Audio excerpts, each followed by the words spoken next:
musafir hana juma, lakini musafir hana juma ni sharuti atoke mahala kabla alfajiri. Na hapa ndo watu wengi kusema umeondoka baada alfajiri hufai kusafiri mpaka uhakikishe nitapata juma mahala kadhaa.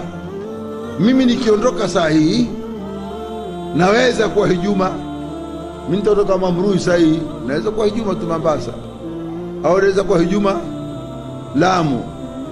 Mimi nikiondoka Singida saa hii naweza kuwa hijuma Dodoma. Mimi nikiondoka Kakamega saa hii naweza kuwa hijuma Nakuru. Ruhusa pale hapa ndo ajali utasamehewa. Wewe umeondoka saa 12, kaida saa 12, mimi saa 4:05 nitako Nakuru, tawa hijuma, ondoka. Lakini katikati barabarani kumetokea ajali, mapanchari au gari mimi umefika saa 8 kule, huna madhambi kabisa.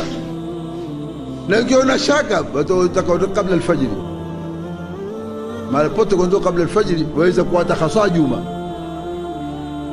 Mathala hii ni qatil albalad, utakusafiri ondoka kubela aljuma kubela alfajiri basi.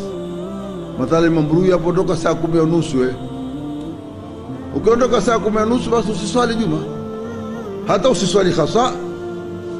Lakini ukiondoka kukimbia juma basi utapata madhambi zaidi. Mimi naondoka kwa sababu kukimbia juma.